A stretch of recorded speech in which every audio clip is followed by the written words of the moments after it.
네, 참 용기와 소망이 생기는 귀한 찬양 감사합니다. 어디에 찬양의 포인트가 있는지 정확히 캐치한 찬양 같습니다.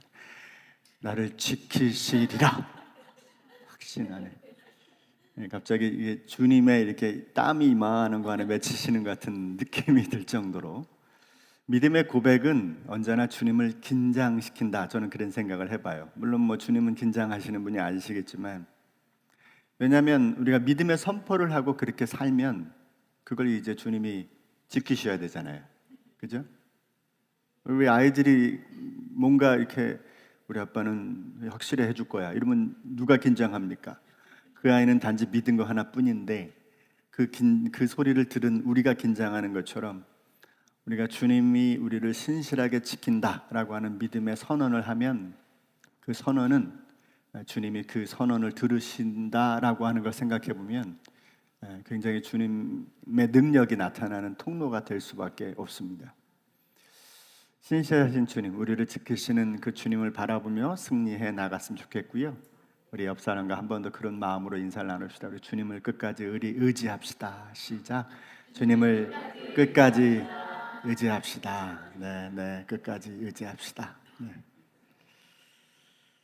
오늘은 본문의 말씀을 가지고 벨리스 총독에게 보내어진 바울에 관한 주제로 말씀을 나누겠습니다.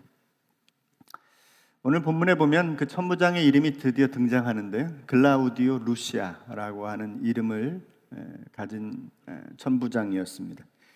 그 당시 때 보면 천부장의 위치가 굉장히 총독 바로 밑에서 역할을 했다라고 하는 것을 우리는 성경을 통해서 보게 됩니다. 이 천부장의 이야기가 지금 우리가 이어가고 있는 이야기죠. 그는 로마 시민으로서 바울이 억울하게 죽지 않도록 유대 총독에게 바울을 보내게 됩니다. 원래 바울을 보내려고 하는 의도는 없었습니다만은 자기 선에서 해결해야 될 상황을 넘어서는 그런 문제 앞에서 루시아는 큰 결단을 하게 된 것 같습니다. 팔은 안으로 굽는 법이라 그가 길리기아 다소 출신이라는 것을 알기 때문에, 로마 시민이라는 것을 알기 때문에 자기들의 피정복 국가인 유대인들에 의해서 죽임을 당하는 것도 원하지 않았을 겁니다. 그래서 그는 급하게 벨리스 총독에게 바울을 보내게 됩니다. 그리고 이제 이 상황에 대한 자초지종을 적어서 벨리스 총독에게 편지를 보내게 되죠. 본문은 바로 그 편지의 내용과 더불어서 바울에 대한 처분 계획을 가지고 바울을 대하는 벨릭스의 이야기, 또 그를 헤롯 궁에 구금했다는 내용을 가진 이야기를 우리가 오늘 본문에서 함께 읽었습니다. 오늘 우리는 이 바울에게 나타난 일련의 상황을 통해서 하나님 나라를 이 땅에서 살아가고 있는 우리가 어떠한 마음의 생각과 결단을 가지고 살 것인가 라는 것을 잠시 생각해 보고자 합니다. 먼저 벨릭스에게 보낸 서신에 관한 말씀인데요, 제가 아까 읽었지만 성경이 훨씬 더 중요하기 때문에 내용을 생각하면서 우리 한 번 더 본문을 읽었으면 좋겠습니다. 같이 한번 읽겠습니다. 시작. 또 이 아래와 같이 편지하니 일러스되 글라우디오 루시아는 총독 벨릭스 각하께 문안하나이다. 이 사람이 유대인들에게 잡혀 죽게 된 것을 내가 로마 사람인 줄을 들어 알고 군대를 거느리고 가서 구원하여다가, 그러나 그를 고발하는지 알고자 하여 그들의 공회로 데리고 내려갔더니 고발하는 것이 그들의 율법 문제에 관한 것뿐이요 한 가지도 죽이거나 결박할 사유가 없음을 발견하였나이다. 그러나 이 사람을 해하려는 관계가 있다고 누가 내게 알려주기로 곧 당신께로 보내며, 또 고발하는 사람들도 당신 앞에서 그에 대하여 말하라 하였나이다 하였더라. 아멘. 천부장은 군사들을 동원해서 가이사라에 있는 이 벨릭스 총독에게 바울을 보내면서 상황 보고를 담은 편지를 동봉하게 됩니다. 편지의 내용은 우리가 지금 잠깐 읽어봤지만 우선 자기를 지켜 세우고 있죠. 로마 사람인 줄 알고 내가 이렇게 지켰습니다. 이러면서 자기의 입장, 또 자기가 얼마나 잘했는지에 자기의 치적을 이렇게 이야기합니다. 두 번째는 자기의 판단을 말합니다. 바울은 내가 봐도 죄가 없는 것 같습니다. 이렇게 자기 판단을 정확하게 이야기합니다. 그리고 그를 왜 보내게 됐냐면 그를 죽이려고 하는 사람들이 있다는 소식을 내가 들었습니다. 그래서 이를 속히 당신에게 보내게 되었습니다 라고 하는 내용을 보냈고, 이제 곧 이 바울을 고발하려는 자들도 당도할 거니까 거기서 재판을 해서 정확하게 명명백백한 어떤 그 결과를 좀 내주시기 바랍니다. 뭐 이런 이제 내용의 편지를 보낸 겁니다. 성경에는 세 명의 총독을 소개합니다. 우리가 잘 알고 있는 본티우스 필라도, 본디오 빌라도, 오늘 우리 사도신경에서도 고백했죠. 본디오 빌라도, 또 우리가 알고 있는 벨릭스, 또 그리고 조금 이제 벨릭스 다음으로 이어진 또 이렇게 세 명이 등장합니다. 그런데 본디오 빌라도도 유대 총독으로 임명된 게 제 5대째 임명된 거니까 사실은 이 유대에 있는 총독들은 많았죠. 계속 이어져서 또 바뀌고 또 바뀌고 이런 과정이었는데, 바울 시대에는 벨릭스, 그리고 조금 후에 또 베스도가 이렇게 나오게 됩니다. 빌라도가 제 5대였다라고 하는 것을 보면 더 많은 숫자가 있다는 것을 감안하더라도 그 사람들은 주로 가이사랴에 머물렀습니다. 가이사랴는 예루살렘으로 기점으로 보면 서북쪽에 위치한 해변가에 위치한 큰 도시인데, 언젠가도 한번 말씀을 드렸지만 그 도시는 작은 로마라고 할 정도로 아주 유적이 풍부하게 있었던 그런 도시였는데, 거기 주로 머무르다가 일이 있으면 예루살렘으로 가고 주로 이제 가이사랴에 머물러서 행정을 보게 됐기 때문에 이 루시아는 재빠르게 바울을 그곳으로 보내게 된 것이죠. 이 벨릭스라고 하는 이 유대 총독은 사실은 노예 출신입니다. 그런데 그의 형의 어떤 업적 때문에 아주 좋은 자리에 오르게 되죠. 결국은 이제 그는 로마에서 파견된 유대 총독의 자리까지 오르게 됩니다. 그는 첫째 부인이 우리가 잘 알고 있는 그 클레오파트라의 손녀딸과 결혼을 했습니다. 두 번째 부인은 잘 소개가 되지 않지만 또 세 번째 부인은 또 우리가 잘 알고 있는 아그리파 1세의 막내딸과 결혼을 했어요. 그러니까 그 당대의 최고의 권력가의 딸들과 결혼을 해서 그도 그런 권력을 누리고 있었습니다. 그런데 역사가들의 어떤 평에 의하면 이 사람은 굉장히 그 어떤 잔인한 사람이었다라고 그렇게 기록을 남기고 있습니다. 그 잔인함이 굉장히 극에 달했다 이렇게 얘기하고요. 또한 탐욕이 굉장히 많아서 뇌물을 받는 일에 늘 이렇게 앞장섰던 사람이었다 이렇게 기록을 합니다.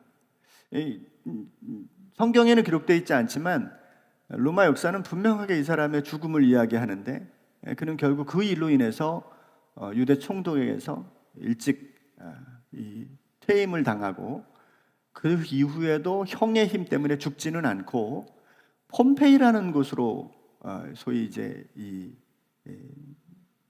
뭐랄까요, 귀향을 떠나게 되는 거죠. 그런데 거기서 죽어요. 왜? 폼페이가 그 화산이 폭발하는 날, 그 정확한 역사 날은 그 주님 이후 79년 8월 24일, 지금으로부터 딱 한 달 뒤에 그 화산이 터지죠. 그래서 그때 화산재가 되고 맙니다. 아내와 아들과 함께 사망했다고 알려집니다. 자, 그런 벨릭스에게 지금 하나님의 종, 전 세계의 복음을 출발했던 바울이 죄인으로 끌려간 겁니다. 다행히 이제 초기 진술이 지금도 굉장히 중요하잖아요. 초기에 어떻게 이 일들이 벌어졌는가를 진술이 중요하듯이, 바울에 대한 천부장의 태도가 다른 그 이후에 벨릭스, 베스도 또 이런 상황 속에서 바울에게 굉장히 유리하게 작용되었던 것을 봅니다. 결과적으로 우리는 이 과정을 통해서 바울은 끊임없이 로마에 복음을 전할 그 여정 가운데 계속 움직여지고 있다는 사실을 우리가 보게 되어지죠. 두 번째는 이제 벨릭스의 바울에 대한 처분에 관한 이야기인데요. 이것도 한번 내용을 우리가 읽어봤지만 한 번 더 내용을 생각하면서 한번 읽어보겠습니다. 시작. 보병이 명을 받은 대로 밤에 바울을 데리고 안디바드리에 이르러 이튿날 기병으로 바울을 호송하게 하고 영내로 돌아가니라. 그들이 가이사라에 들어가서 편지를 총독에게 드리고 바울을 그 앞에 세우니 총독이 읽고 바울더러 어느 영지 사람이냐 물어 길리기아 사람인 줄 알고. 아멘. 거기까지만 읽어주십시오. 제가 오늘 종이에 써서 한번 해보려고 새로운 시도를 한번 해보니까 이거 하려나 저거 하려나 정신이 없네요. 용서해 주시고 들어주시면 좋겠습니다. 천부장의 명을 받은 부하들은 밤새 먼저 60km 정도 떨어진 그 안디바드리라는 곳으로 데려갑니다. 이 안디바드리는 맨 밑에 여러분이 써 있는 출발지가 예루살렘이고요. 그 중간쯤 위치해 있습니다. 이곳에 도착해서 거기서 다른 병사들은 다시 다 돌아가게 하고 창병과 그다음에 보병들은 다 돌아가게 하고 이튿날이 돼서 이 원에 그려진 이 안디바드리에서 이제 하룻길을 올라가서 저 북쪽 서북쪽의 해안도로에 위치한 가이사라에 도착하게 된 겁니다. 70명이 보병과 함께 갔다는 건 여러분 보병의 속도대로 갔다는 거예요. 막 이게 뛰어간 게 아니고 말로 간 게 아니라 천천히 가다가 다음 날은 이제 말에 태워서 서둘러서 이제 가게 된 것 같습니다. 정황상 바울은 이 가이사라에 있는 총독이 주관하는 법정에 먼저 불려갔습니다. 그리고 그곳에서 이제 벨릭스의 어떤 처분을 기다리는 그런 상황을 만난 거죠. 내용상 먼저 재판정으로 먼저 가서 벨릭스로부터 이러한 정황을 듣고 그러면 그 원고가 올 때까지 헤롯궁에 가둬라. 이래서 이제 가두게 되는 그런 상황을 겪게 된 겁니다. 이것이 바로 우리가 읽은 오늘의 내용이죠.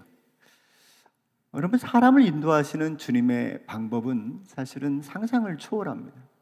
우리가 알고 있지만 어떻게 하나님은 사람을 이렇게 인도해 가실까? 사람의 길을 어떻게 이렇게 움직여 가실까라는 생각을 하게 됩니다. 이사야 55장 8절 9절에서는 그 이유를 이렇게 말씀하고 있어요. 한번 읽어볼까요? 시작. 이는 내 생각이 너희의 생각과 다르며 내 길은 너희의 길과 다름이니라. 여호와의 말씀이니라. 이는 하늘이 땅보다 높음 같이 내 길은 너희의 길보다 높으며 내 생각은 너희의 생각보다 높음이니라. 그러니까 우리는 알 수 없는 하나가 있다면 그것은 주님의 자신의 길입니다. 주님은 자신의 길대로 우리를 인도해 가시는데 그게 우리가 도무지 알 수 없는 길일 때가 너무너무 많다는 거죠. 유대 지도자들이 폭력적으로 나오는 거예요. 70명의 우리나라로 따지면 국회의원급 되는 지도자들이에요. 그 사람들이 모두가 다 그 사내들인 공회에서 바울을 죽이겠다고 하고 말해요. 40명이나 되는 유대 어떤 그 사명자들이 나타나서 바울을 죽이겠다고 하고 또 천부장이 결단해서 바울을 벨릭스에게 보내고 또 간교하게 그지없는 이 벨릭스가 이 바울의 재판을 맡고 뭐 이런 여러 가지 환경을 통해서 결국 무슨 일이 벌어지고 있는가를 가만히 생각해 보면 결국 이 과정 저 과정이 밀리는 것 같지만 바울은 그 과정을 통해서 점점점 로마를 향하고 있다는 사실이에요. 그 상황을 우리는 알 수 없습니다. 사실 우리가 이런 모습들을 많이 겪게 됩니다. 이건 인간의 노력으로 할 수 있는 게 아니에요. 바울이 사내들인에 있는 지도자들을 만나서 그곳에서 사람들과 만나서 어떤 기회를 얻을 수 있는 것도 바울의 노력으로 불가능한 일이었고, 또 그 당시에 있었던 천부장이나 벨릭스를 만나서 재판을 받는다는 것도 뭐 상상할 수 없었던 일일 것입니다. 어떻게 보면 우리들의 삶에는 여러 가지 시간들이 있다고 경제학자들은 말합니다. 낭비 시간이 있고 소비 시간이 있고 투자 시간이 있다 그래요. 낭비 시간은 말 그대로 시간을 헛되이 보내는 겁니다. 그 시간이 지난 다음에 그것이 나한테 어떤 유익도 아닌 그저 버려진 시간들이죠. 소비 시간은 우리가 일하는 시간을 말한다고 해요. 생활하고 또 우리가 살아가는 동안에 내가 쓰는 시간들을 말한다고 합니다. 투자 시간은 나에게 지금 현재는 큰 도움은 되지 않지만 미래를 위해서 준비하는 시간을 말한다고 합니다.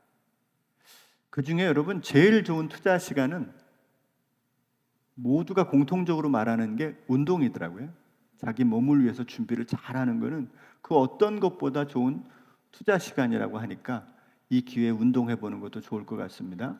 얘기가 잠깐 샜습니다만은 여러분 이 과정을 통해서 우리가 짝짝 맞춰서 어떤 자기 인생을 준비해가고 착착착 맞춰갔으면 좋겠지만 그렇게 안 된다는 거예요. 이상하게 새길이 있고 그 새길로 자기도 모르게 빠지게 되고 생각한 대로 모든 일들이 이루어지지 않을 때가 너무나 많습니다. 아니 하나님을 모르는 사람들도 하나님은 그 과정 속에서 어떤 사용되는 자기가 이렇게 사용되는지도 모르고 하나님 앞에 쓰임받고 또 그렇게 사용되는 경우가 많이 있습니다. 하물며 여러분 하나님의 자녀들에 대한 하나님의 계획은 얼마나 놀랍고 특별한 일들이 많이 있겠습니까? 그들이 어떻게 그들의 미래를 펼쳐갈지 하나님의 계획이 얼마나 구체적일까 생각해 보면 기대감이 더 커질 수 있습니다. 그럼에도 불구하고 우리는 마치 전혀 모르는 사람들을 만나고요. 또 전혀 모르는 일을 하게 되고요. 그리고 왜 그렇게 하는지 모르면서도 어떤 일을 하는 경우도 현실에서 너무 많이 있다는 거야. 물론 여기 계신 분들은 다 계획과 생각대로 가지고 여기 왔자고 생각하지만 한번 가만히 돌아보세요. 내가 어쩌다가 이 자리에 앉아 있나? 어쩌다가 내가 여기 앉아서 지금 나는 뭐 하고 있나? 이럴 수도 있다는 겁니다. 우리는 우리의 길을 다 알 수 없기 때문에. 그런데 적어도 그리스도인들이라면 지금 내가 있는 위치와 내가 하고 있는 일들과 내가 살아가는 모든 방향에서 적어도 분명한 이유를 가지고 있어야 된다는 거죠.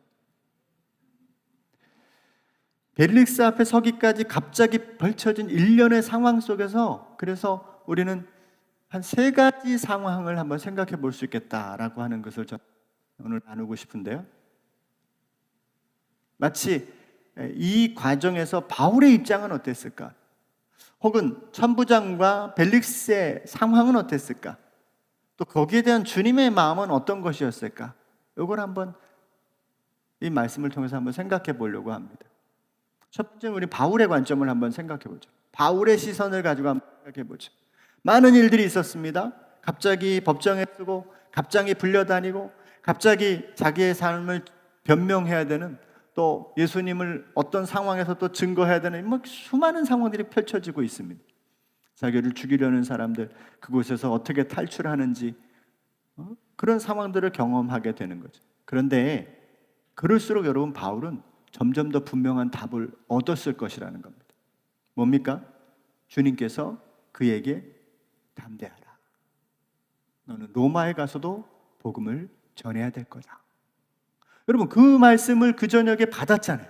그러니까 여러분 바울에게 그동안 펼쳐지는 상황이 생겼을 때 바울은 그것에 대해서 어떤 생각을 가질까요? 아하, 주님이 또 이런 과정을 통해서 나를 로마까지 세우실 모양이구나. 그죠? 점점 로마의 지도자들과 가까이 만나게 되는 기회도 생겨나게 되는 겁니다. 만약에 바울이 그 밤에 하나님께서 바울을 찾아와서 그렇게 야, 너 로마까지 가서 복음을 전할 거야 라는 얘기를 해주시지 않았다면 바울은 왜 이런 일들이 펼쳐지지? 나는 지금 어디로 가고 있는 거지? 여러분 굉장히 혼란스러웠을 겁니다. 여러분 우리는 사실 주님의 말씀을 몰라서 못하는 게 아니에요. 알면서도 못하죠. 그러지 않나요? 우리에게 중요한 건 주님이 우리를 향해서 계획하는 그 계획을 내가 온전히 깨달을 수 있느냐의 문제만이 아니라 알아도 그렇게 할 수 없을 때가 많이 있습니다. 그러나 분명한 건 주님의 계획과 뜻을 명확히 이해하고 있으면 그 속에서 점점 깨달아지는 것들이 많아지는 거예요. 아하, 이게 이렇게 흘러가는구나. 아하, 이렇게 흘러가는구나. 이런 생각을 하게 됩니다. 그래서 우리가 정말 중요한 건 우리가 뭔가 신앙 안에서 그 방향을 깨달았으면 이제 그 방향대로 나아가는 한 걸음 한 걸음이 우리에게 필요한 때다라고 저는 생각합니다. 아마 여러분 유튜브만 열면 좋은 설교들이 얼마나 많은지 몰라요. 아마 여러분들이 즐겨 듣고 또 여러분들이 좋아하는 그런 설교들도 인터넷에 많이 있을 겁니다. 저도 물론 그렇습니다. 그렇게 좋은 설교가 사실 홍수처럼 밀려있는 그런 세상을 우리가 살고 있습니다. 네, 여러분 생각해 보세요. 설교의 끝은 어딜까? 그 말씀을 듣고 정말 좋다. 오늘도 정말 마음에 큰 은혜가 있다. 여러분 이게 설교의 끝일까요? 설교의 끝은 그거보다 더 뒤에 있다고 저는 생각합니다. 그것은 뭐냐면 내게 하나님의 말씀이 주어졌다면 그 말씀대로 살려고 하는 삶의 모습이 있어야 되는 거죠. 뭔가 더 알아야 되는 것만 사실은 우리는 다 알고 있어요. 우리는 이미 학교를 졸업한 사람과 같은 자들입니다. 여기서 우리가 한 단계를 더 나가야 될 필요가 있는데요. 여러분 히브리서 5장 12절 말씀부터 제가 한번 읽어보겠습니다. 때가 오래되었으므로 너희가 마땅히 선생이 되었을 터인데 너희가 다시 하나님의 말씀에 초보에 대하여. 이게 무슨 말입니까? 이제 신앙생활한 지 오래됐다는 거예요. 그러니까 이제는 선생이 돼서 가르쳐야 될 때가 됐고, 그 당시에 가르친다는 건 뭐라고요? 살아간다는 걸 말하는 거예요. 어떻게 사는지 보여야 될 때가 되었는데 다시 초보자가 됐다, 이 말을 지금 하고 있는 겁니다.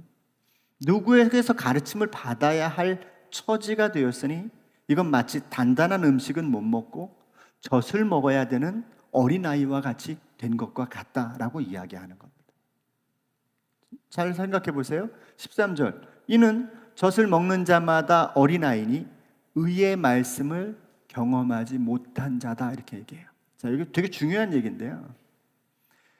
자, 우리가 바울의 관점에서 한번 생각해 보죠. 어떠한 상황을 주님의 말씀대로 알고 있고 그 아는 상황 속에서 우리는 모르는 길을 걸어갑니다. 매일같이 찾아오는 길이 나에게 이게 올 거야, 이런 일이 생길 거야, 몰라요. 그런데 어떤 일이 펼쳐졌을 때 우리가 초보자가 되지 않고 말씀의 사람이 된다는 의미는 뭐냐면 그게 무엇인지 이해하는 것만이 아니라 그 말씀을 실제 삶에서 보일 수 있는 자리까지 한 걸음 나가는 거라는 거예요. 단단한 음식은 장성한 자의 것이니 그들은 지각을 사용함으로 연단을 받아 선악을 분별하는 자들이니라. 이게 무슨 말이냐면, 좀 이걸 새 번역으로 제가 번역된 성경을 다시 찾아온 겁니다. 이거 한번 읽어보겠습니까? 시작. 그러나 단단한 음식물은 장성한 사람들의 것입니다. 그들은 경험으로 선과 악을 분별하는 세련된 지각을 가지고 있는 사람들입니다. 이거 되게 중요한 얘기죠. 단단한 음식을 먹을 수 있는 성숙한 신앙인이 뭐냐라고 하면 경험으로 선과 악을 분별하는 세련된 지혜, 이렇게 표현했어요. 이게 뭐냐면 살아본 거예요. 여러분, 우리가 살 수 있다는 걸 말하는 게 아닙니다. 성공적인 저렇게 신앙을 가지면 저 목사처럼 살 수 있나, 그런 얘기를 하는 게 아니에요. 저도 매일 실패하고 매일 넘어집니다. 근데 뭐가 여기에 핵심이냐면 해보는 거라, 이 말이죠. 해보는 거. 하나님의 말씀대로 해보는 거예요. 그냥 내 인격이 좋아서 참는 게 아니라 성질은 뚜껑이 열렸다 말렸다 여기다 이러는데 하나님 말씀 그러니까 한번 해보는 겁니다. 근데 이게 해보면 묘한 게 생긴다는 거예요. 지각이 생기는 거예요. 뭐가 옳고 뭐가 그른지가 하나님의 말씀에 대한 분별력이 생긴다는 거예요. 그게 뭐야? 성숙한 삶으로 나가는데, 그 성숙이라는 표현이 뭐 우리가 세상에만 이만한 수준이 올라갔다는 걸 말하는 게 아니라 여전히 무너지고 여전히 쓰러지지만 해보는 경험을 통해서 무엇이 옳은지 무엇이 그른지의 분별력을 더 갖게 된다는 거예요. 그러므로 우리가 그리스도의 도의 처벌을 버리고 죽은 행실을 회개함과 하나님께 대한 신앙과 세례들과 안수와 죽은 자들, 이게 뭐예요? 다 교리들이거든요. 영원한 심판에 관한 교훈의 털을 다시 닦지 말고, 그러니까 이런 거예요. 아, 그래, 우리가 죽으면 어떻게 되고 내가 어떻게 되고 신앙은 이렇게 되고, 이런 걸 따져 묻지 말라는 거예요. 그럼 뭐 하라는 거예요? 완전한 대로 나아가라는 거예요. 제가 이 말씀을 히브리서에서 쭉 찾아보면서 이 핵심이 어딜까라고 하는 것을 히브리서 6장 3절 이후에 12장에 가서 찾습니다. 하나님께서 허락하시면 우리가 이것을 하리라, 그렇게 얘기했는데 12장 3절에 한번 읽어봐요. 시작. 너희가 피곤하여 낙심하지 않기 위하여 죄인들이 이같이 자기에게 거역한 일을 참으신 일을 생각하라. 너희가 죄와 싸우되 아직 피 흘리기까지는 대항하지 아니하고. 저는 여기에 핵심이 있다고 봅니다. 피 흘리기까지 해보는 거야. 할 수 있는 게 아니에요. 또 성공할 수 있는 게 아닙니다. 우린 늘 넘어질 수밖에 없고 쓰러질 수밖에 없어요. 근데 적어도 복음을 가지고 피 흘리기까지는 해보는 사람이 필요한 거예요. 이게 오늘날 교회가 나가야 돼. 바울의 관점을 가졌다면 정말 하나님이 이렇게 막 치고 있는 과정 속에서 하나님의 방식이 무엇인지를 찾고 피 흘리기까지 가는 겁니다. 두 번째는요, 그래서 이게 이제 행동하는 그리스도인이 지금이 너무 필요한 시대를 산다고 생각해요. 두 번째는 이제 벨릭스와 천부장의 관점을 한번 생각해 볼게요. 자, 이들에게 있어서 자기들의 인생을 한번 생각해 보죠. 아까 벨릭스의 인생을 잠깐 제가 쑥 지나갔는데, 어떻게 하든지 그는 노예 출신으로 성공을 위해서 얼마나 노력했겠어요. 노예 출신으로 유대의 총독이 됐다. 로마를 통틀어 총독은 총 16명, 14명 정도밖에 없어요. 근데 그 중에서, 그러니까 이제 직위를 말하는 겁니다. 총독이라는 위치로 파견되는 그 위치가 14군데밖에 없을 정도예요. 그러니까 거의 로마 최고 권력에 속해 있는 사람이잖아요. 근데 노예 출신을 거기까지 갔다? 대단한 겁니다. 얼마나 이 사람이 노력했을까?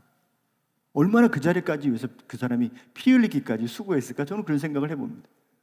그리고 그 당시에 최고의 여성들과 결혼해가지고 그 위치를 확고히 하려고 했던 그 노력, 아마 이 사람이 외모도 굉장히 괜찮지 않았을까? 생각해보면. 그러니까 거기까지 갔겠죠. 근데 여러분, 이렇게 어떤 성공을 위해서 달려가고 먹고 마시고 뭔가 환경을 만들어가는 게 인생일까? 이렇게 생각해봅니다. 또 그것이 우리에게 정말 유익을 주는 것일까? 한번 생각해 볼 필요가 있습니다. 천부장과 벨릭스는 어쩌면 이 세상의 방향을 따라 살아간 대표적인 사람들은 아닐까요? 뭔가 우리가 이 세상을 살아가면서 뭔가 한 번 더 성공을 더 하고 뭔가 더 성취를 하려고 살아가는 그런 삶의 모습은 아닐까요? 역사적으로 여러분 세계 중심에 섰던 사람들의 특징은 뭐냐면 본질적인 질문을 가진 사람들이에요. 인생은 뭘까? 뭐 이런 질문을 하는 사람들. 그 사람들이 비단 세상에서 유명해서가 아니라 그런 고민을 하다 보니 유명해진 거죠.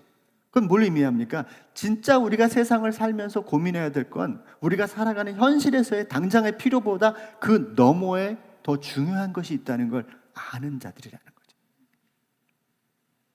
철학자들이나 어떤 종교 지도자들에게만 해당되는 얘기가 아닙니다. 사람이라면 거기가 본질이 거기에 있다는 거죠. 여러분 고린도전서 3장 10절 이후에 보면 이런 내용이 있습니다. 내게 주신 하나님의 은혜를 따라 내가 지혜로운 건축자와 같이 터를 닦아두매 다른 이가 그 위에 세우나 그러나 각각 어떻게 그 위에 세울까를 조심할지니라. 이 닦아둔 것 외에 능히 다른 터를 닦아둘 자가 없으니 이 터는 곧 예수 그리스도라. 자, 예수님 앞에서 어떤 사람들이 이제 삶을 살아가는 겁니다. 만일 누구든지 금이나 은이나 보석이나 나무나 풀이나 짚으로 이 터 위에 세우면 각 사람의 공적이 나타날 터인데 그날이 공적을 밝히리니 이는 불로 나타내고 그 불이 각 사람의 공적이 어떠한 것을 시험할 것입니다. 그러니까 사람들이 하나님 앞에서 자기에게 주어진 삶을 살게 된다는 거예요. 각자가 어떤 사람은 풀이나 어떤 사람은 금이나 어떤 사람은 은이나 이건 여러 가지 예를 든 자기 여러 가지 삶의 방식의 여러 가지 표현을 한 겁니다. 그런데 재밌는 건 만일 누구든지 그 위에 세운 공적이 그대로 있으면 상을 받고 누구든지 그 공적이 불타면 해를 받으리니 그러나 자신은 구원을 받되 불 가운데서 받은 것 같으니라. 좀 말이 어렵죠? 제가 몇 번 드린 말씀 중에 하나인데 다시 설명을 드립니다. 인생 가운데 사는 것은 나중에 하나님 앞에서 남는 일이 있고 남지 않는 일이 있다는 얘기를 하는 거예요. 여기 되게 중요한 겁니다. 공적이다 이런 표현은요, 실제로 우리가 사는 삶을 말하는 거예요. 생각을 말하는 거나 믿음을 말하는 게 아니에요. 내가 이 땅에서 뭘 살았느냐, 어떻게 살았느냐, 어떤 말을 했느냐, 이걸 말하는 겁니다. 그런데 이 표현은 그런 겁니다. 어떤 것은 영원히 남는 일이 있고 어떤 것은 사라져버리는 것이 있다는 거예요. 지금 여러분, 우리가 영원을 생각하면서 오늘의 삶을 살아갈 때 붙들어야 될 일들은 그 영원히 남을 일이어야 된다는 걸 이야기하는 거예요. 우리가 사는 세상은 경쟁이 굉장히 중요합니다. 그 경쟁에서 이겨야만 살아남는 세상이잖아요. 그런 세상 속에서 본질을 찾아간다? 이거 되게 여러분 되게 낯선 행동일 겁니다. 그런데 곳곳마다 사람을 살리는 힘은 어디에 있냐면 그 낯선 행동에 있어요. 다 같이 성공을 위해서 거기를 위해서 경쟁하고 달려갈 때 잠깐 멈춰서 누군가의 필요를 도와주고 채워가는 그 어떤 사람의 삶에 진짜가 숨겨져 있다는 거예요. 마치 숨은 그림 찾기처럼. 저는 지금 살아가는 삶의 현장에서 그런 것을 많이 경험합니다. 성공을 해서 자기 중심적으로 살아가는 삶 속에서 유난히 자기를 희생하고 자기를 내려놓는 사람들이 있습니다. 근데 그 사람들의 모습에서 예수님이 보여요. 그 사람들의 모습에서 하나님의 마음이 느껴지는 거죠. 본질을 찾지 않는다면 누가 그 일을 붙들고 누가 그런 생각을 하겠습니까? 근데 거기에 진짜 인생의 참된 의미가 있다는 거죠. 영원히 남은 일. 우리가 지금 해야 될 삶의 방향일 것입니다. 마지막 세 번째, 주님의 입장을 한번 생각해 봤어요. 주님께서 왜 이런 일, 이렇게 복잡다단한 일들을 바울에게 허락할까? 물론 주님이 만드신 일은 아닐 거죠. 사람들이 거기서 모여서 살아가는 삶의 형태들이 그랬을 거예요. 그죠? 요즘 우리가 살면서 참 많은 일들이 있습니다. 막 최근에 뉴스를 보면 막 가슴이 아픈 일들이 많아요. 장로님도 그런 기도를 해주셨는데 참 어디로 참 무슨 비도 많이 와서 그랬지만 너무나 가슴 아픈 일이 많이 있죠. 갑자기 지하차도에 물이 들어와서 하필 그때 지나가다가 그 안에서 잠겨서 소중한 생명을 잃었어요. 또 경북지구에 구출하러 뭔가를 도우러 갔던 최수근 상동인가요? 너무나 귀하고 얼마나 얼굴이 이쁘게 생겼는지 그 아들이 주검이 돼서 돌아왔을 때 그 부모님들의 마음은 어땠을까? 신림동에서 갑자기 이 다른 사람도 나만 불행하게 사는 게 아니라 다른 사람도 불행해야 돼. 그래서 온갖 칼부림으로 사람을 젊은이를 죽게 하고 사람들 다치게 하는 일들. 왜 이런 일들이 우리 사회에 일어나는지 우리는 몰라요. 그런데 그런 일들이 많이 일어나는데 하나님은 그걸 다 허용하고 있는 것 같은 거예요. 그러한 이유를 우리는 알 수 없어요. 그게 허용되고 있다. 중요한 건 하나님은 그럼 뭘 원할까? 왜 우리에게 이런 일들을 허락하시고 그냥 허용하고 계실까라고 하는 거예요. 근데 여기에 두 가지 가치관, 두 가지 세계관이 충돌하고 있어요. 하나는 그런 일들이 당할 때 세상적인 관점으로만 평가하고 판단하는 하나의 일이 있고, 또 하나는 주님의 통치와 주님의 방법을 따라가는 삶의 모습이 있다는 거죠. 같은 걸 해석해도 다른 거예요. 이 일에 대한 주님의 방법은 뭘까? 주님의 생각은 뭘까를 생각하는 사람이 그 속에 있을 수 있다는 거죠. 주님의 입장은 우리가 그 상황 속에서도 어떤 상황인지 모르지만 그 상황을 만난 그 속에서 주님의 방법을 따르기를 원하고 있다는 거예요. 이게 너무나 중요한 일인 겁니다. 지금 바울과 그 사이에 펼쳐지는 일련의 상황 속에서 하나님은 한 가지를 주목하고 있죠. 바울이 로마에까지 가서 복음을 전하게 하는 것입니다. 근데 그 가는 과정은 바울에게 아무것도 아니고 여기 그냥 막 살다가 그냥 로마에 가서 복음을 전하는다? 그렇지 않습니다. 마태복음 6장 33절 그런즉 너희는 먼저 그의 나라와 곧 그의 의를 구하라는 거죠. 그 방향을 유지하라는 겁니다. 빌립보서 2장 3절 아무 일에든지 다툼이나 허용으로 하지 말고 오직 겸손한 마음으로 각각 자기보다 남을 더 높여주라는 거죠. 그 태도를 유지하라는 겁니다. 피 흘리기까지 유지하라는 겁니다. 힘들어도 자존심 상해도 그것을 세우라는 겁니다. 각각 자기 일을 돌볼 뿐더러 또한 각각 다른 사람들의 일을 돌아보라는 얘기를 하는 겁니다. 고린도서 10장 31절 먹든지 마시든지 무엇을 하든지 하나님의 영광을 위하여 하라는 겁니다. 여러분, 하나님의 관점은 우리가 모르는 게 아니에요. 너무나 분명하고 잘 알고 있습니다. 이제 남은 건 하나밖에 없어요. 피 흘리기까지 그 말씀 앞에 서는 겁니다. 그 말씀을 실제의 삶으로 옮겨가는 것입니다. 그래서 우리가 성숙해지는 게 아니라 그걸 옮겨가면 무엇이 옳은지 그른지를 그제서야 판단할 수 있는 지혜가, 세련된 지혜가 생긴다는 거죠. 주님과 복음을 위하여 피 흘리기까지 수고하는 삶이 필요한 시대를 우리가 살고 있습니다. 그 마음을 한번 정해보면 어떨까요? 기도하겠습니다. 고마우신 주님 감사합니다. 고맙습니다. 우리는 매일 펼쳐지는 많은 일들, 또 세상 속에서 벌어지는 일들, 또 우리 주변에서 벌어지는 아픔, 고통, 또 나의 가족들 사이에 펼쳐지는 일들 속에 마치 파도가 밀려와 이리저리 흔들리는 수초와 같이 우리는 그렇게 살 수밖에 없는 사람들입니다. 그러나 이런 엄청난 사건 속에서도 하나님은 바울에게, 그리고 주님 자신이 어떤 계획을 갖고 있음을 말씀을 통해서 우리에게 깨닫게 해주셔서 오늘 우리가 우리에게 펼쳐지는 환경 속에 무엇을 해야 되는지 돌아보게 해주셔서 감사합니다. 언제든지 주의 나라와 그의 의의 방향으로 설 수 있도록 은혜를 허락해 주시옵시고, 얼마든지 사람을 살리고 높이는 일에 내 마음을 둘 수 있도록, 무엇보다 그 주님의 마음을 드러내는 일에 피 흘리기까지 나의 삶의 모든 현장에서 치열하게 접전할 수 있는 용기와 담력을 허락해 주시옵소서. 예수님의 이름으로 기도드렸습니다. 아멘.